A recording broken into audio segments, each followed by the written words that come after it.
The 1950s, the war was over. Florida and the rest of the nation had entered its first boom since the 1920s. People had money to spend. The women were throwing out their old antique furniture and getting plastic and chrome furniture in the house. It was new. Now they wish they could go back and get it all again. But that was the way we were flush. And you notice the picture of the Presbyterian Church in the background. And what a wonderful way to start off of the 50s, and that's with a good parade. Here's some of the down in front of the Western Auto Store on South Boulevard. There's the lady riding the elephant in front of the Western Auto Store. The clown. Everybody has to have a clown. Every parade's got to have clowns in it.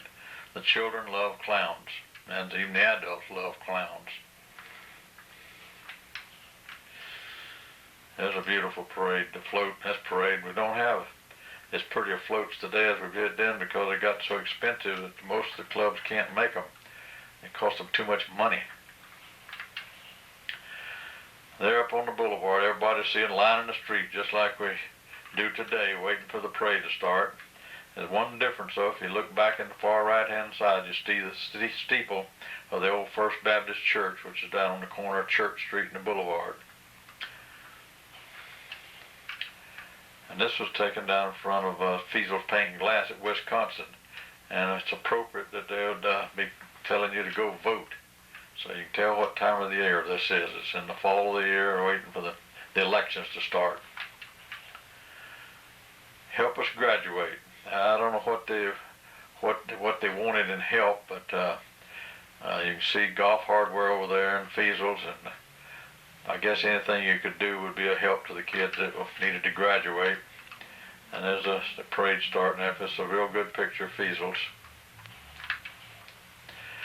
There comes another band, and I don't know where it's from. It looks, it may be Seabreeze, and their colors were red and white. Used to all come to all the towns, sent their bands over, the school bands over to participate. Now it's very difficult to get them over here to the parade. The school regulation has changed so much in the years that you got to clean their uniforms for them and pay them, and the kids don't have to participate if they don't want to because it's a day they're out of school. And here comes another clown down the street.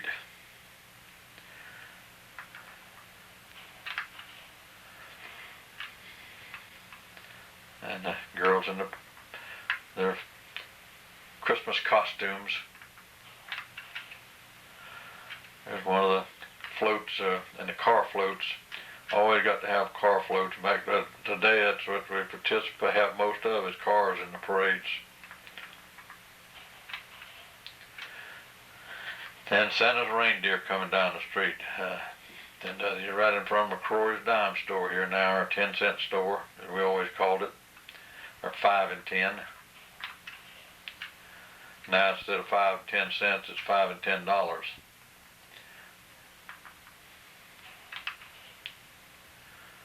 And another pretty float.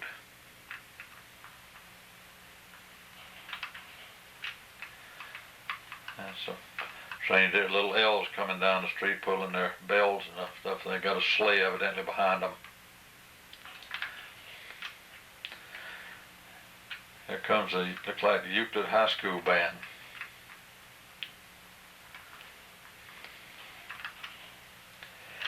And the horses. Always got to have horses in a parade.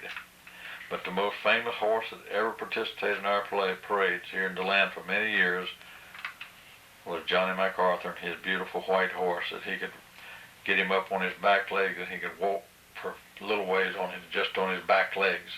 He was a fixture in the parade for many years, and everybody waited for him to come because that horse of his was beautiful, and of course his saddles and his gear was absolutely perfect.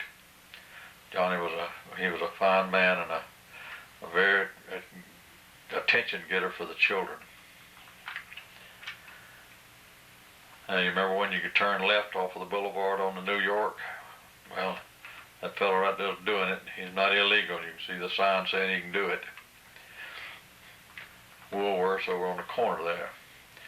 Let's go to some of the little stores. This is Lane Superette. This, you see this sign here says just been sold. Well, I was on the corner of Clara and Beersford Avenue.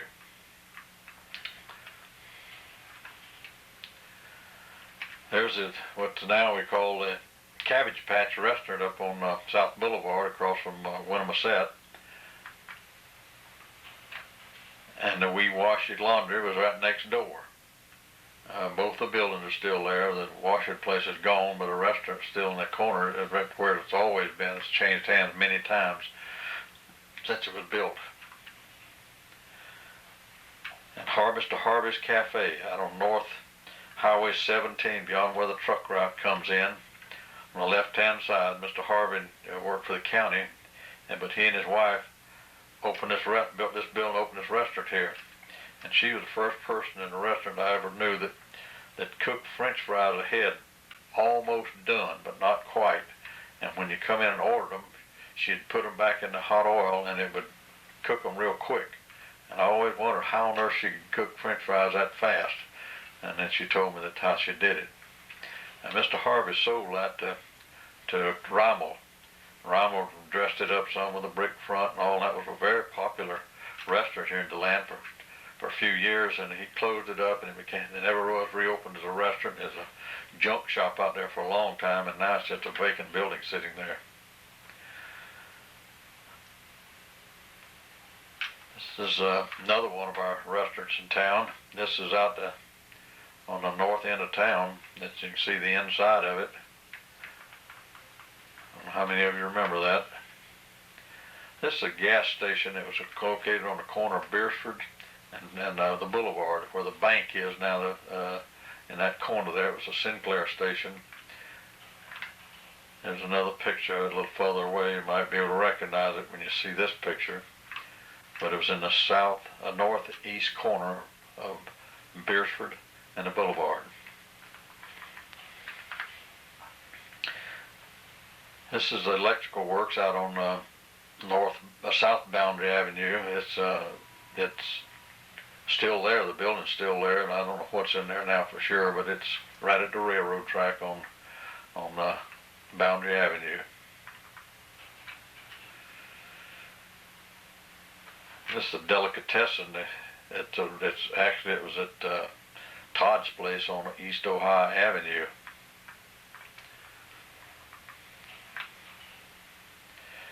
The Chimney Corners Restaurant. The only thing you know the other day is a Chimney Corner Motel just to the north of it. Today the restaurant here burned down, and Watson's Realty has a big building in there now. But when it was built, it was a Chimney Corners, and it was quite a popular restaurant and one of the finer restaurants in DeLand during its heyday. And right to the south of it was Florida Gifts. That building has been changed several times over the years, and today I think it's a used car lot. It's been a restaurant and everything else that you can think of, and it just never has anybody was ever to make anything go there, and maybe the used car lot will. And the Highway Curb Market out on the corner of Kentucky. You don't know it as that today. It's a family bookshop in that building now. And this was a 24-hour curb market. It stayed open all the time, 7 days a week.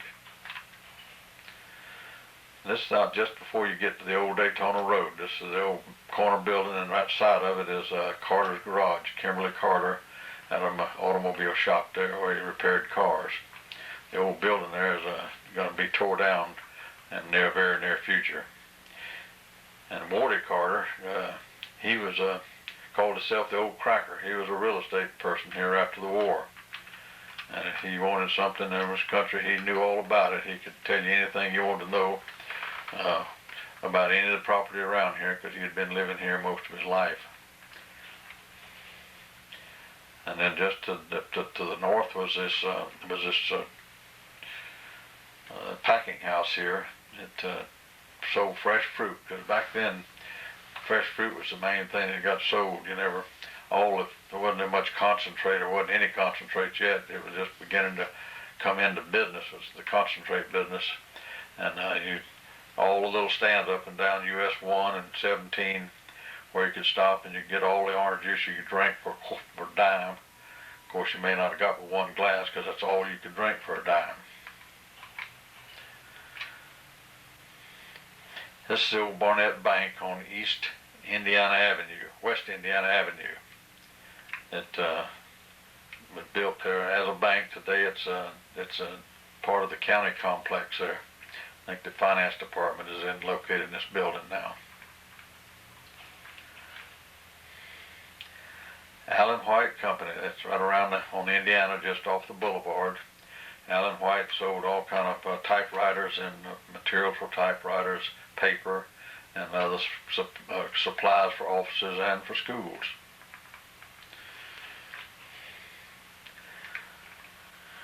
We're looking down the New York Avenue, and you can see that it's a brick street at this time. It's up near where the Garfield Avenue, looking in towards town.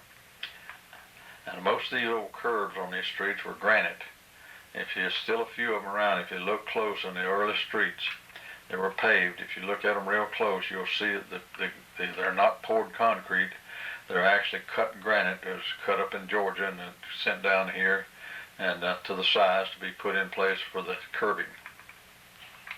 It's Mr. Squire's place out on West Plymouth Avenue, out beyond the truck route, and there's a Baptist church built on the side of this property now on the right.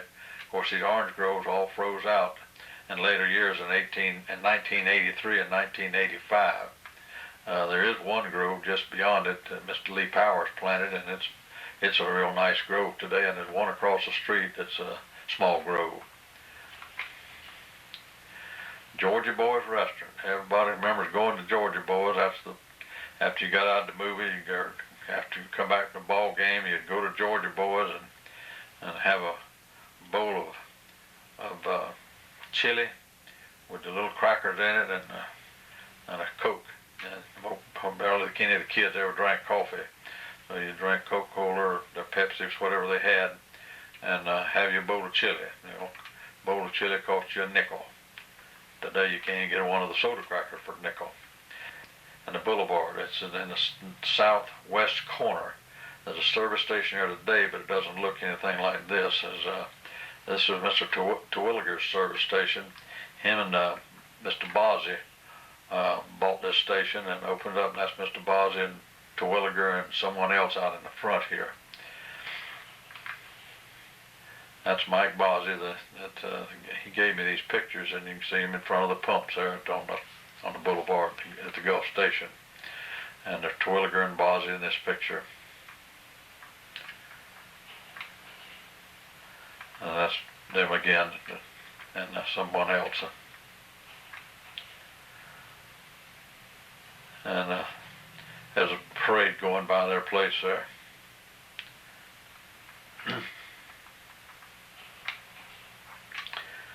This is out in front of old Buick out in front of Bozzie's on the corner of Michigan. Now this old station right across the street from it was a standard station, and George Landon ran this station for quite a few years. George was a big quail hunter, and he'd always go out to Dakotas about every winter and go pheasant hunting too. But George he was a nice man. He ran this station for several years there, purchased it from him and moved from across the street over to this station and ran it for a number of years. This is Mike, and they're working on some cars there.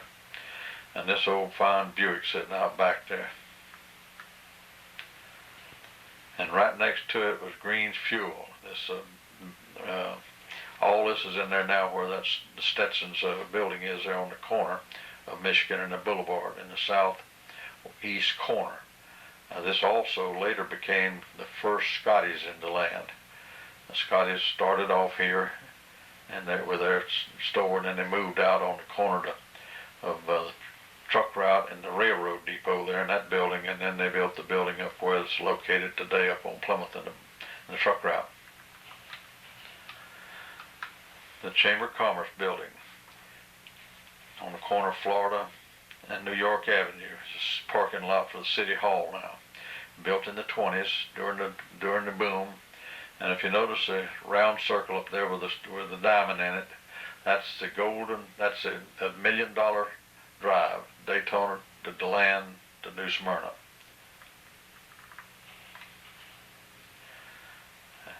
Pete Morris come here and built a restaurant. He and his father and his brother Tommy across on the east side of the boulevard, where they're just next door to the Baptist church. Originally there was a little restaurant there called the Green Derby, and Stetson students used to frequent it, and some of the kids did. The local folks, kids always called it the Greasy Spoon. So we didn't frequent it too much, but the Stetson students did. A very small place. It's a lunch counter in there, and maybe a couple of tables. And that's just another picture of Pete's restaurant. This restaurant is still there today. It's a Taiwan restaurant, I believe it is, a Taiwanese, I'm not sure which, but it's still functioning today as a restaurant. Has ever since Pete built it.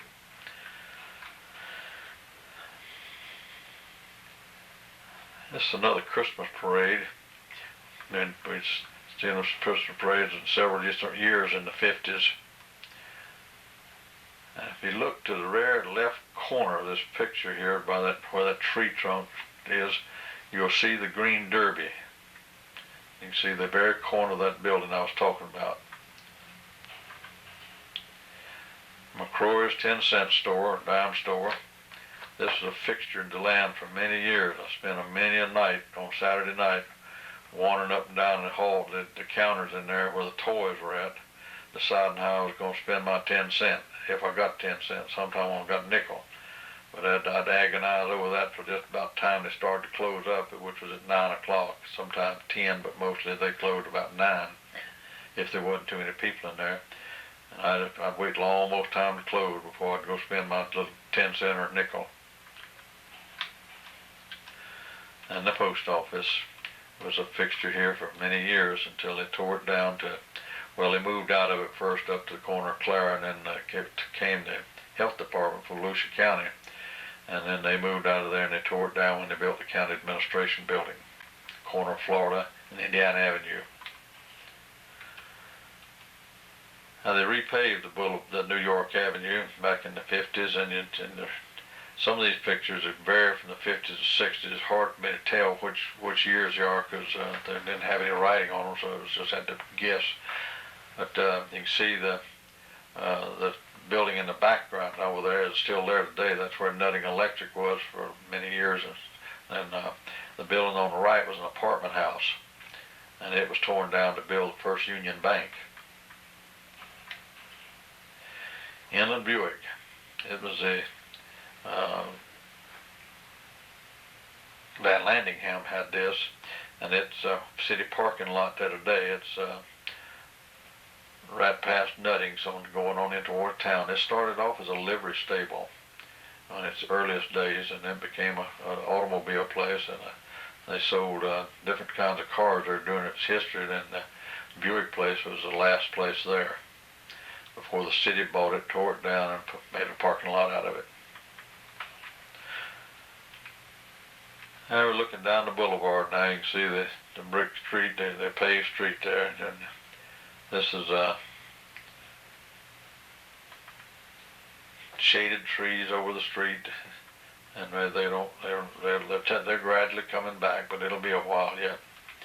And this is right down about George Avenue. That's the Ford garage on the right, would later become the Sun News, which we will see a little more of later. And then it'll burn and be torn down. This is the police at an accident scene on New York Avenue. I think they're along there about Alabama.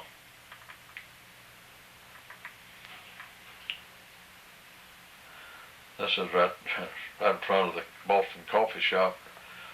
Somebody lost control of the car and come along there and whomped over the road marker and a parking meter. Look very close at this. It's the corner of an intersection of Highway 92 going to Daytona Beach and Highway 17. Big orange grove over in the back over there, where Later it became the Ford Garage, and now it's a big shopping center in there.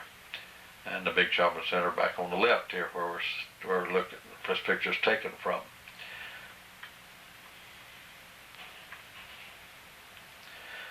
This is the corner of New York and Florida Avenues after the street was paved, with concreted. And you can see the Gain & Shoe Shop on the right there, and then Winn-Dixie over on the left. This is the first modernized Winn-Dixie store in DeLand.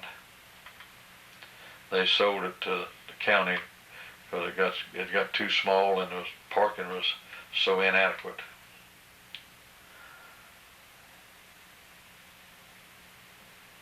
This is Barnett Bank. This is on Rich Avenue at the back of the bank. You see that there's a drive-in window there, and the city park is over on the left where the county administration building occupies that part today. Mr. Moody, who's worked for the phone company, is there with Mr. Johnson from E.O. Painter Printing Company explaining to him how you use a dial telephone. Because we had just got the dial phones in at this time, and he was going around installing them and explaining to people how they worked. And this was called Redwood 4.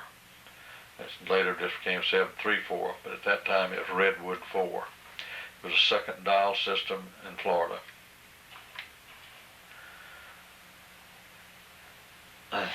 The kid in the city here now, this is the area of Georgia Avenue and Florida.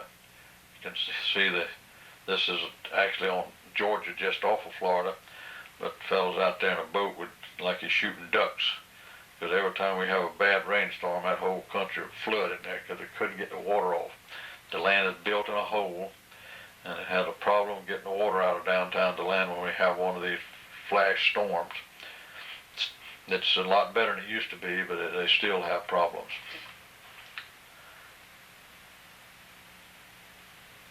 This is looking into town, and you can see that we're going downhill to get there, down the boulevard. Our streets have changed so much since then. This is another parade.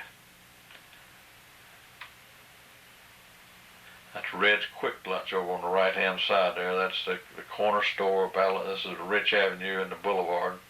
And Red's Quick Lunch there will burn down. And that's where the little park was made in there, which now has been sold and it's going to be a private restaurant, garden restaurant in there, and take the place of that little park that was in there.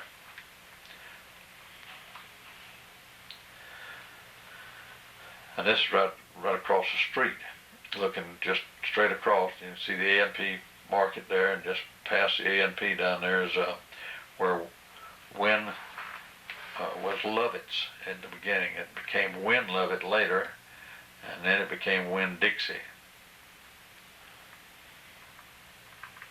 The A&P store moved down on South Boulevard, just past the Artivan Hotel there, and that's where the other food store is now. And then they closed that up when the A&P went out of business here. This is down on South Amelia, just past Hubbard Avenue, where the city retention pond is down there, where Earl Brown Park is. And this is they're building the road down. This is Amelia Avenue they're building when this picture was taken. Fisher's Realty is on South Boulevard, just north of Waltz Avenue.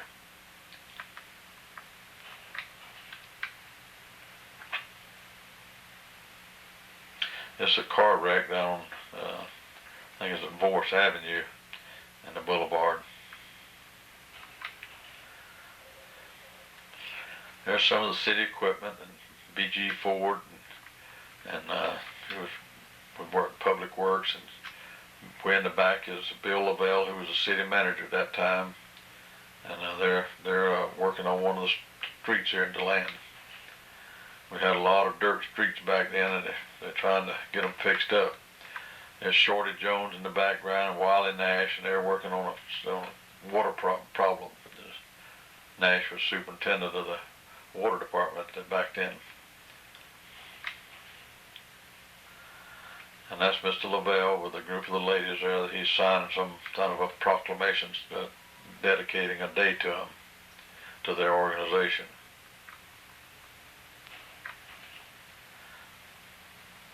This is the linotype room of the DeLand Sun News when it was on Rich Avenue. All the press back then had to be set by hand.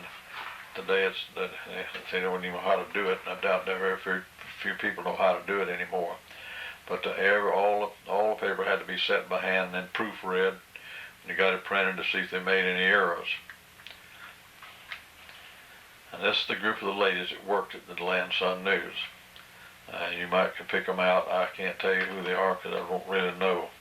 But possibly it's one of them's you if you're looking at this, and if you don't, you might know who they are. That's Mildred Blocker sitting at the table there, and then Miss Roberts on her left, and they were the first radio operators for the city of DeLand, operated the police radio for them. Both Beverly Roberts was her name, and both of those are deceased today. Bill Lavelle handing a cup out, not sure who that is, but he's just giving them some kind of an award for Citizen of the Year. There again, we're back out on, well, since we left it a while ago, they've made quite a bit of progress on Amelia Avenue here now, getting the fill dirt in there and making it between them ponds. Because that pond was on the left-hand side going south as well as on the right. And the College Arms Hotel, golf course, had a tee-off place right on that little old pond on the left. And it's pretty well up above the water.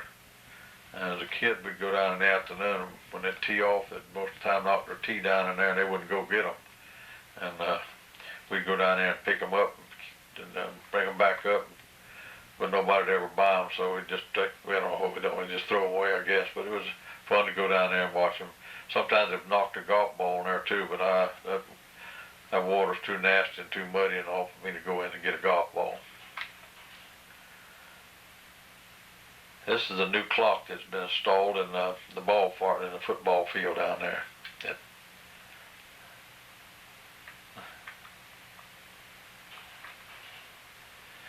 The Palms Wrestlers out on the North Highway 17, out before you get to where the truck route comes in. It's on the right-hand side of a small place. You can see a picture of it here. There it is. And he had gas pumps there. It was quite a shooting took place in that building back in about this time in the history of the city in the 50s. There's the inside of it.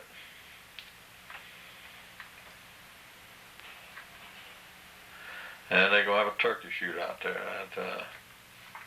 And a lot of people quite a few people would have turkey shoots during the fall of the year, just to bring a little business.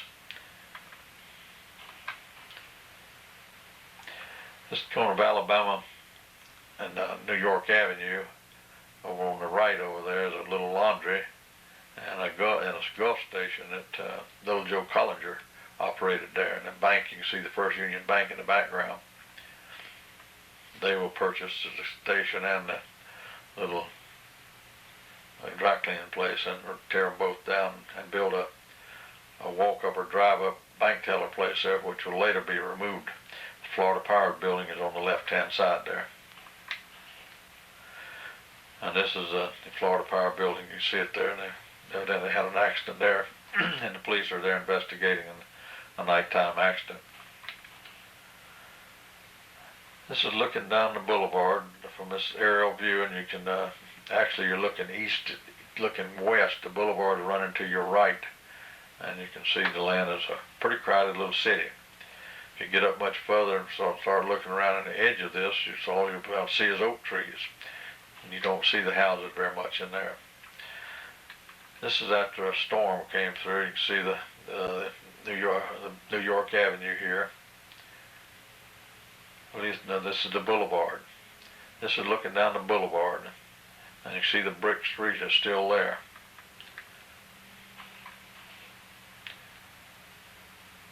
This is Bill Lavelle's truck stop out on the corner of Plymouth and the truck route, and this all still operates today. But Lavelle, built this, and his son's in the background over there. And the fellow second from the right there, he was a broker for the truckers in this area. A lot of fruit moved out of here back in the days when we had a lot of orange groves in this country. And this is Jacob's felled a milk truck. His milk out on the Jacob Road out there was all Guernseys. You don't see many Guernseys anymore because they're too small a cow and don't give as much milk. They get too much cream, and so you don't hardly ever see Guernseys and Jerseys anymore. They're small cattle and they don't give a lot of milk compared to the ones that they do use today. There's some of his Guernseys on his pasture. There's no longer a dairy there. That's closed up. In fact, there's only one dairy left in all of Volusia County, and that's Feezer's Dairy up in DeLand Springs. And there was Mr. Booker's milk truck. The milk used to be delivered door to door, and early in the morning, when you got up in the morning, your milk would be sitting on the steps. You'd leave your empty bottles out there, and they'd pick them up and carry them back and wash them and reuse them. And this is one in Booker. We had several different places delivered milk here in DeLand, but that went out with the supermarkets. This is up about Washington Avenue, where and the boulevard. Just shortly after the boulevard, were 4-laned out that far.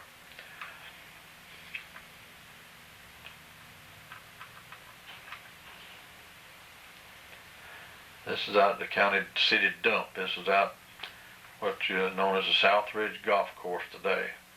This was a city dump for several years. There was a lot of clay pits out there. Clay had been dug out, so the city bought it and the property, and they used it for a dump. There's just another picture of the bulldozer pushing some of that dirt down on the garbage to kind of cover it up. And when they got it all filled up, they sold it. It became the South Ridge Golf Course. Just out on Highway 17, just after they'd completed 4-laning it, or they were working on 4-laning it, and cut out that piece of brick road that runs around by the golf country club out there. They straightened the road out. The Jeep place and the Dodge place and all is on your right-hand side here today. This is out on the truck route. It's the railroad station. They have the railroad out there where Florida Power Building's on the left. The building you see up there on the right is Mr. Stetson's old offices. It will be sold and moved from here. And Parrish bought this property and built the water plant. He had the water plant there. He didn't build it. It was already there. But he built an office there for the water plant. And he had started the concrete block place in the back, which is the water part of it is bought by the city of DeLand, and the concrete part of it is bought by another company that still operates there. This is a little bit closer up picture of it now, right at the railroad track, and on the right was a packing house, and on the left was a cabinet factory. It started off actually as a casket building, and then the Rotogravure newspaper was published there, and the building down beyond that was C.C. Player's grocery store, and he lived upstairs over it. This was it's all gone now. Well, the Player store is still there. It's still in use today as an electrical place. On the right where the packing house was the building where Scotty's built and moved into after they left downtown DeLand. The cabinet factory on the left, it burned down. This is one of our beautiful roads back then. You can see the thing is not too good a shape, but this was actually North Spring Garden Avenue, or what would become later the truck route. This is Winn-Dixie's parking lot there on the corner of Florida Avenue and New York, and that's where the first Winn-Dixie, I guess you'd call it, supermarket was located in DeLand. And you can see what a tiny place it is to get in and out of that little parking lot there. When the county bought it, you started using it for their building. They did away with that entrance there on New York Avenue, so they could only come in off of Florida. But you notice the street is still brick at this time. It's a group of Boy Scouts. You may, if you look at this picture, just think about when the Boy Scouts used to go out on South Blue Lake Avenue. There was two lakes out there. One of them was called Fan Lake, and I can't remember to save my life what the other lake was down there. But this is where a lot of the Boy Scout troops would go out on a Friday evening and spend the night and have different kind of crafts things on Saturday out there. I went out there with them one time, and that was enough for me. But with the troop, I wasn't really a troop master. I just went with a friend of mine. And the kids, we had sleeping bags. We slept in the jungle hammocks we'd borrowed from somebody, and the kids cut all the ropes on them except one, and we got in them, they fell, and we had to pay for the things. That's because we'd ruined them, or the kids had ruined them. But it was fun. They had a good time. We did too. This is New York and Avenue at Florida, and you can see the brick street here, and the little single traffic light there. And there it is after it was repaved, after it resurfaced, and the state came in and built this over again. Concrete jungle now. This is up on Amelia and New York, and you can see the feed store, the Bowman's feed store on the left over there. And notice it's brick again. It's still brick at this time, and it's like a wall of trees down there that you're fixing to go through. Not no more. This is after they'd changed it just come through and cleaned it all out, cut out all the trees so they could widen it. And now it's just in this picture, it's just a slab of concrete going down through there. But the trees have come back. They've replanted trees and they come back, and it's not near as barren as it is in this picture. That's an apartment house on the corner, on the southwest corner of Amelia Avenue. The bank is over where you see those trees at. And right behind that was where the first Little League ballpark was at. This Bowman's feed store burned, as you can see in this picture. This was right after it burned. And when they rebuilt it up on the corner of Forest Avenue and Amelia. And that's still a feed store and a gardening place today. The College Arms Towers will be built where Bowman burned down. This is up on South Boulevard, looking in towards town.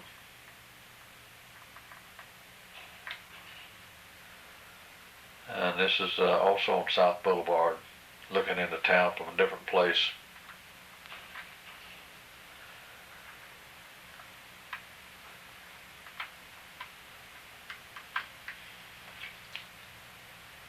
Little store here.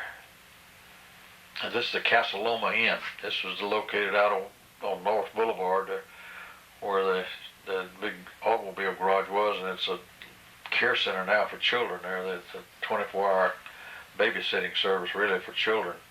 And this was Casa Loma. It was quite a little place in its heyday after the war. And they sold little food in there. They sold mostly beer. And it was a rough little place. This is Jones Shoe Shop, and that's Mrs. Hortense Conrad's daughter in this picture.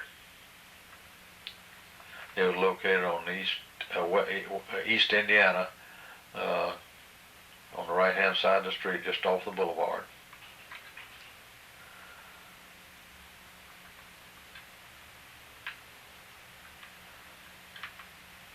This is some south. It's a New York Avenue out at Boundary Street, when it was still a brick street, going in toward town. A big orange grove on the right, and on the left was just an old barn back in there and some old dilapidated buildings. And then they come along and they pave the street, and you can see that the new road and still the orange grove and the woods on the left. They will clear that lot out and put a Winn-Dixie store in there. This is the Nash Motors. It was right next door to the jail after the war. Cooks owned it, and Mr. Cooks came over here from Lake County, and his daughter was married to Fred Manchnick. This is a picture of Frierson Station down the corner of Church Street in the evening after a rain. You can see the lights reflecting off of the brick. This is where the bank is today. This is North Boulevard, up almost in front of Gainon's shoe store, looking to the south.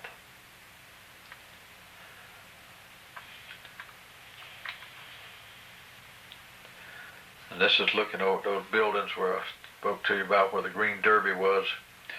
And Santilli had an open air market here, vegetable markets at one time. And this was all torn out, and Pete Marsh's restaurant went in part of it, and another little group of buildings was built in there that's all still there today. This is one of the county city's clay pits. This is the one out there where the golf course is going to be built at. They're still digging clay out of there. This is one of the roads the city's building. They're DeLand. I'm not sure which one this is. But after the war in the 50s and the 60s and the 70s, they started trying to make a little better road system in DeLand. So much of it was dirt, and some of it was shelled. A lot of it was just plain old dirt roads. In dry weather, they were terrible to get up and down. And right now, they're just about all gone. There's hardly any dirt roads anymore in the city. And this is the street sweeper that it bought. You can see the guy sitting up there on it operating it, and Mr. Lavelle standing there watching him. And the kids squatted down watching them brushes going around and around down there as they're brushing up and then sucking that trash up into it.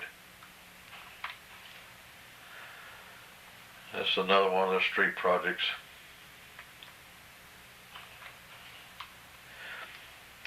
This is taken at Church Street looking into town.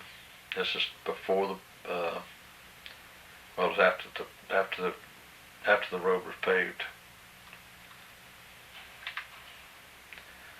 This is looking from Howery Avenue into town. Not much traffic on the streets back then. Town was a lot quieter and a lot smaller. And this is a night scene after a rain, just like we saw up at Frierson's. But this was after the road was paved in 41. And over on the right over there is the Florida Public Service Building. And notice the old street lights that we had downtown at that time. They were obsolete things when they took them all out and put up big old awful looking lights that went up over the street. Now these things are worth a fortune. You go to try to replace them, you're going to spend a lot of money. In fact, you can't even buy them. They're made out of cast iron. They don't make them. Some of them are cast aluminum, but most of them you buy are molded plastic. And Roy Frierson's on South Florida Avenue, just across Howery on the left-hand side. It's where the radio place is there today. There's his fleet of vehicles. That's Tommy Frierson, his son, still does electrical air conditioning work and such as that. He doesn't have a business store anymore. He just operates out of his home and his truck. It's in front of the bank, on the old bank on the corner of Indiana, looking south on the boulevard. You can see where the savings and loan was at. This was the second place saving loan was at in DeLand. They were first around on the west East New York Avenue, and that where the Christian Bible store is there today. And Jacob's Lumberyard down on East Wisconsin Avenue, down where the city has dug a big retention pond in there today, and E.O. Painter Printing was down there, and the Jacob's supply place was there.